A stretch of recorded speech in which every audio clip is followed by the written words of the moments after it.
Morning students. போன வீடியோஸோட continuous தான் நம்ம இப்போ பார்க்க போகிறோம்.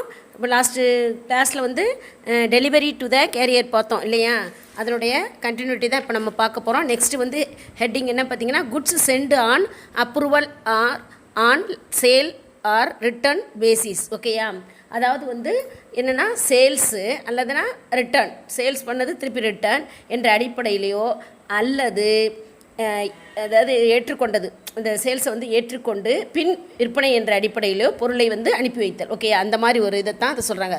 அதாவது goods sent on approval on sale or return basis. ஓகேயா, அதுதான் அதாவது விற்பனை அல்லது திருப்பம் என்ற அடிப்படையில், அதாவது ஏற்றுக்கொண்ட பின், அந்த சரக்கை ஏற்றுக்கொண்ட பின் விற்பனை என்ற அடிப்படையில் பொருளை அனுப்பி வைத்தல் அப்படின்னு சொல்லப்பட்டிருக்கு. ஓகேயா, ஃபஸ்ட்டு பார்த்திங்கன்னா goods sent on approval or on sale or return basis mean those goods in respected of which the buyer has options either to return or retain. அப்ரூவலுக்கு பின் சேல்ஸ் அல்லது ரிட்டர்ன் என்ற அந்த பேஸில் பார்த்திங்கன்னா, பையருக்கு அனுப்பப்பட்ட அந்த சரக்கு இருக்குல்லையா, வாங்குறவர் இருக்கார் இல்லையா, அவருக்கு அனுப்பப்பட்ட அந்த குட்ஸ் இருக்கு இல்லையா, அவர் வந்து அவருடைய விருப்பத்திற்கேற்ப வைத்துக்கொள்ளவோ அல்லது திருப்பி அனுப்பவோ அவர் செய்யலாம். ஓகே, அதை தான் சொல்கிறாங்க. பையருக்கு நாம் வந்து ஆக்சுவலாக செல்லர் வந்து ப்ராடக்ட்டை அனுப்பிடுவார்.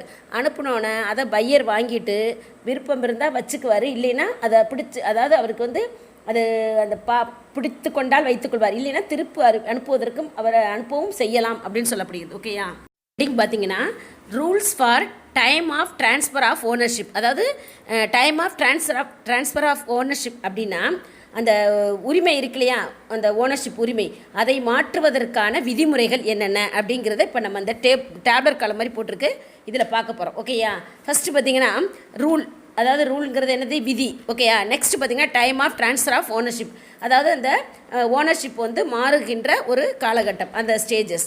நெக்ஸ்ட்டு வந்து எக்ஸாம்பிள்ஸ், அதுக்கு உதாரணமாக உங்களுக்கு எப்படி மாறுது அப்படிங்கிறத ஒரு எக்ஸாம்பிள்ஸ் மூலம் கொடுத்துருக்காங்க. ஓகேயா, ஃபஸ்ட்டு பார்த்திங்கன்னா வேர் த buyers communicates his approval or acceptance. Next பார்த்தீங்கன்னா owners passes right from the time of communication of the approval.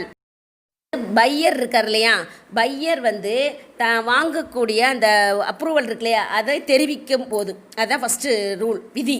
அதாவது பையர் தான் வாங்கக்கூடிய அந்த இதை வந்து தெரிவிக்கிறது, தன்னுடைய ஒப்புதலை, வாங்குறேன் அப்படிங்கிற அந்த ஒப்புதலை தெரிவிக்கும் போது எப்படி ட்ரான்ஸ்ஃபர் ஆகுதுன்னா, இந்த அக்செப்டன்ஸ் இருக்கு இல்லையா, ஒத்துக்கிறார் இல்லையா, அந்த ஒப்புதலை தெரிவித்த தருணத்திலேயே, எப்போ வாங்குறவர் வந்து நான் ஒப்புதலை அது தெரிவிக்கிறேன் அப்படின்னு சொல்கிறாரோ அந்த நிமிஷமே அவருக்கு என்ன ஆகிடுது, அந்த ஓனர்ஷிப் வந்து மாற்றமாகிடுது. ஓகேயா, அதாவது கம்யூனிகேஷன் ஆஃப் த அப்ரூவல், அந்த அப்ரூவலுங்கிற அந்த வேர்டு வந்துட்டாலே உடனே அவருக்கு என்ன ஆகிடுது, மாற்றமாகிடுது அப்படின்னு அர்த்தம். ஒரு எக்ஸாம்பிள்ஸ் மூலம் சொல்லியிருக்காங்க பாருங்கள்.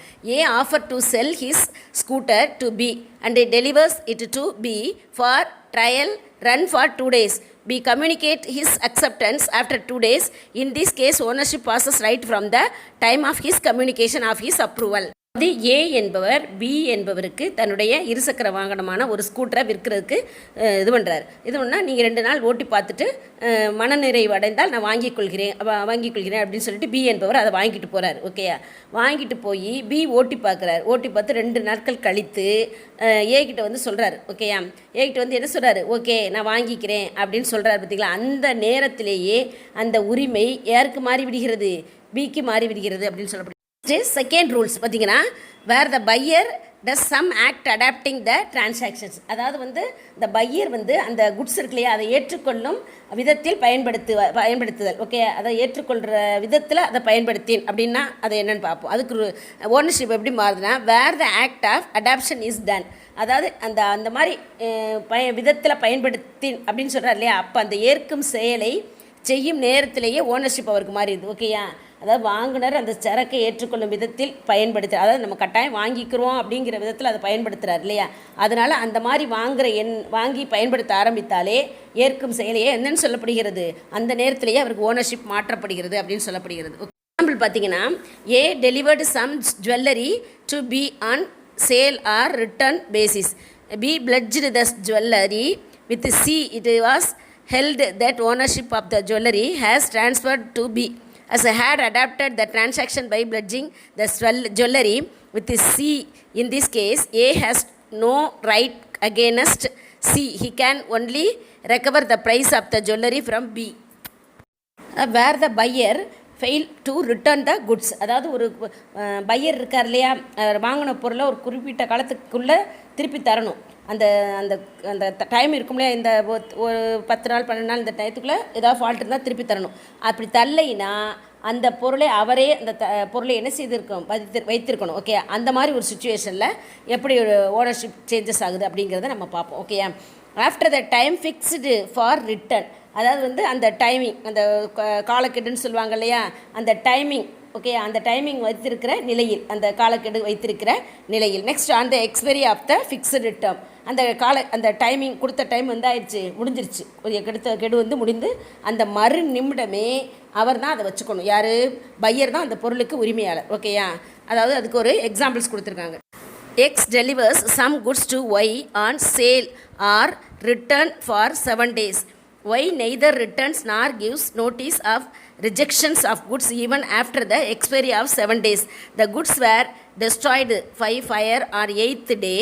In this case, Y has to bear the loss as the ownership has passed on 8th day after the lapse of stipulated period 7 days. அதாவது எக்ஸ் என்பவர் ஒய் என்பவரில் வந்து விற்பனை அல்லது ஏதாவது திரும்ப பெற்றுக்கொள்கிறேன் அப்படின்னு சொல்லிட்டு ஒரு ப்ராடக்டை, பொருளை வந்து கொடுக்குறாரு. 7 days கழித்து நான் அதை பெற்றுக்கொள்கிறேன், இல்லைன்னா 7 days நீங்கள் வச்சுருங்க, பார்த்துட்டு தானுங்க அப்படிங்கிற மாதிரி கொடுக்குறாரு. அந்த 7 days கழிந்தவுடன் ஒய் எதுவும் சொல்லவில்லை, அந்த பொருளை திருப்பியும் கொடுக்கல, எதுவும் சொல்லலை. ஆனால் அந்த 7 days கழித்த மறுநாள் பார்த்தீங்கன்னா அந்த ஒய்யிடம் இருந்த பொருள் வந்து என்ன ஆயிடுச்சு, ஃபயர் ஆகிட்டு அது அழிந்து விடுகிறது. இந்த நிலையில் அந்த 7 days கழிச்சிருச்சு இல்லையா, முடிந்து விட்டது. அதனால் அந்த காலக்கெடு முடிந்ததுனால அந்த ப்ராடக்டுடைய உரிமையாளர் ஒய். ஓகேயா, அந்த முழு இழப்பீடையும் யார் ஏற்றுக்கணும், அந்த நட்டத்தை பூரா யார் ஏற்றுக்கணும், ஒய் தான் ஏற்றுக்கணும்.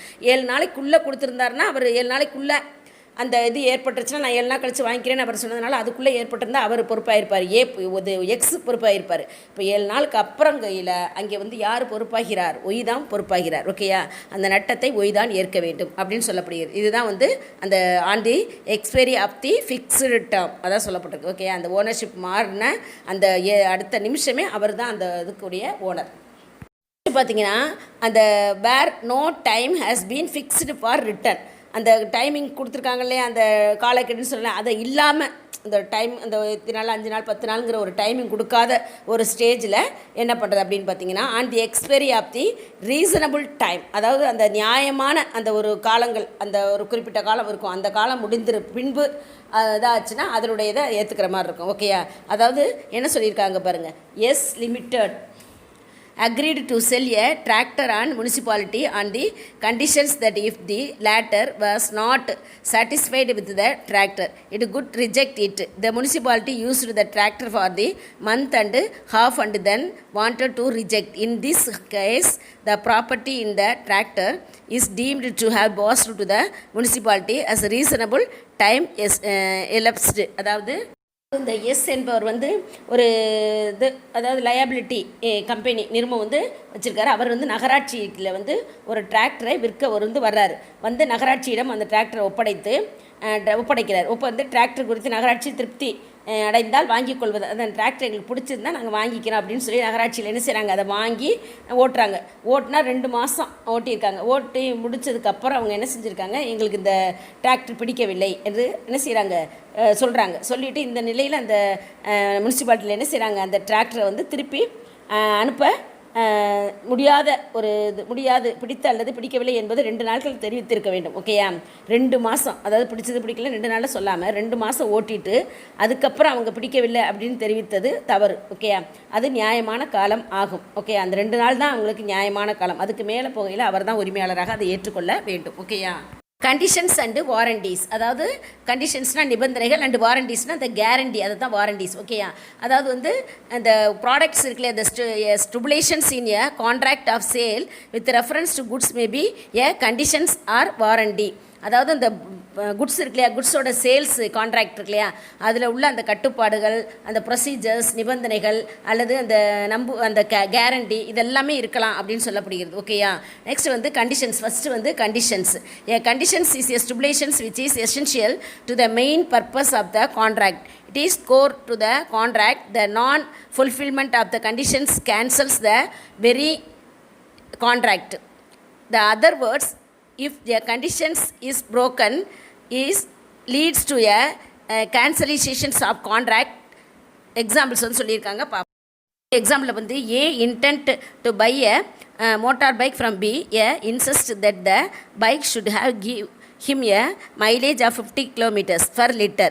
He prepared to have red color bike.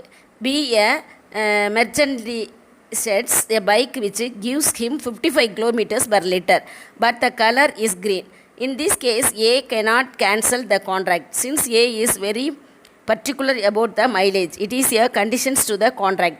That part of the contract fulfilled by the B. However, A can ask the mechanic B to bear the cost of repainting in with red color. Conditions and warranty அப்படிங்கிறதுன்னு பார்த்தீங்கன்னா இந்த ப்ராடக்டினுடைய கான்ட்ராக்டில் வந்து இந்த controls கட்டுப்பாடுகள் நிபந்தனைகள் அந்த guarantee இதெல்லாம் இருக்கலாம் அப்படிங்கிறது தான். ஓகேயா, அதாவது இந்த கண்டிஷன்ஸ் என்னன்னு பார்த்தீங்கன்னா ஏ அப்படிங்கிறவர் வந்து பி என்பவரோட வந்து ஒரு பைக்கு, அதாவது 1 லிட்டர் பெட்ரோலுக்கு 50 கிலோமீட்டர் ஓடக்கூடிய ஒரு ரெட் கலர் பைக் வந்து வாங்கித்தர வேண்டும் என்று கூறுகிறார் இல்லையா. அப்போது பார்த்திங்கன்னா பி வந்து 1 லிட்டருக்கு 55 கிலோமீட்டர் மைலேஜ் தரக்கூடிய ஒரு க்ரீன் கலர் அந்த மாதிரி ஒரு பைக் வந்து வாங்கி கொடுத்தார். இந்த கான்ட்ராக்டில் பார்த்திங்கன்னா அந்த மைலேஜ் அப்படிங்கிறது வந்து நிபந்தனை அது நிறைவேற்றப்பட்டது. ஓகேயா, இது 50 55. எனவே ஏ அப்படிங்கிறவர் அந்த பைக்கை வாங்காமல் பின்வாங்க முடியாது. ஆனால் அந்த கான்ட்ராக்ட் எழுதியிருக்கல ஒப்பந்தம் அதை மீற முடியாது. ஆனால் அங்கே அவர் சொன்ன கலர் வந்து ரெட்டு, ஆனால் இங்கே வந்து என்னது பச்சை நிறம். ஓகேயா, வந்து அந்த பச்சை நிறத்தை ரெட் கலராக இந்த க்ரீனை ரெட் கலராக மாற்றக்கூடிய செலவை யார் ஏற்கணும்? பி தான் ஏற்க வேண்டும். ஓகேயா, நெக்ஸ்ட்டு பார்த்தீங்கன்னா அந்த நெக்ஸ்ட்டு நமக்கு கொடுத்துருக்க ஹெட்டிங் பார்த்தீங்கன்னா வாரண்டி. இப்போ வந்து கண்டிஷன்ஸ் அந்த ஹெட்டிங் தான், இதுதான் வந்து கண்டிஷன்ஸ். ஓகேயா, Warranty represents stipulations which is collateral to the main purpose of the contract. It is the secondary importance to the contract. First importance on the conditions, second importance on the warranty. The violations of warranty entailed the affected party to claim damages or compensation from the other party, but he cannot cancel the contract altogether. In the above examples, preference of red color represents warranty. Mechanic B break the warranty in the above contract by acquiring a green color bike. Hence, A is entitled merely to demands just change of color by instructions. B to refine it which red color and make him bear the cost of repainting. பொறுத்தவரை பார்த்தீங்கன்னா இந்த கான்ட்ராக்டில் ஒரு பொருளுக்கு சப்ஸ்டியூட்டாக துணையாக உள்ள அந்த கூற்று தான் வந்து இந்த கேரண்டி. ஒரு பொருளுக்கான துணையாக உள்ள ஒரு இதுதான் ஒப்பீனியன் தான் வந்து இந்த வாரண்டி அப்படிங்கிறது. ஓகேயா, இந்த வாரண்டி வந்து மீறுதல் நஷ்டத்தை ஈடு செய்வது, நட்டம் ஏற்படுவதை ஈடு தருவதற்காக வழிகொள்ளக்கூடிய ஒன்று தான் இந்த வாரண்டி அப்படிங்கிறது. மேற்கூறிய அந்த உதாரணத்தில் சொன்னோம் இல்லையா, அந்த பைக் வந்து நிறம் வந்து நமக்கு வந்து இது வந்து அது மாதிரி அந்த பைக்குடைய நிறத்தை கேரண்டியை குறிக்கும். ஓகே, அதாவது பி வாங்கி தந்த அந்த பைக்கு இல்லை இருந்து பின்வாங்க முடியாது. ஆனால் தான் கேட்ட அந்த ரெட் கலர் கிடைக்கல இல்லையா, அதுக்கு பொதுவாக என்னது க்ரீன் கலர். அப்போ அந்த ரெட் கலர் வந்து கிடைக்காத மாற்றுவதற்கான அந்த செலவை வந்து பி ஏற்க வேண்டும் சொன்னோம் இல்லையா.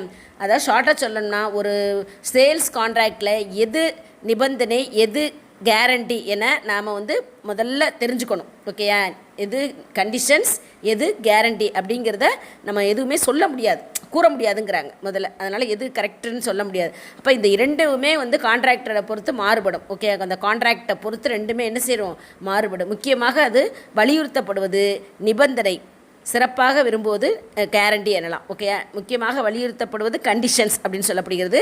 அதில் ஒரு எக்ஸ்ட்ரா ஒரு சிறப்பானதாக கருதப்படுவது கேரண்டி அப்படின்னு சொல்லப்படுகிறது. ஓகேயா, இந்த கேரண்டிக்கும் இந்த கண்டிஷன்ஸுக்கும் இடையில் உள்ள வேறுபாடுகள் என்ன அப்படிங்கிறத நம்ம பார்ப்போம், நெக்ஸ்ட் கிளாஸில் பார்ப்போம். Okay, thank you students. நெக்ஸ்ட் கிளாஸில் இது ரெண்டையும் நம்ம பார்ப்போம்.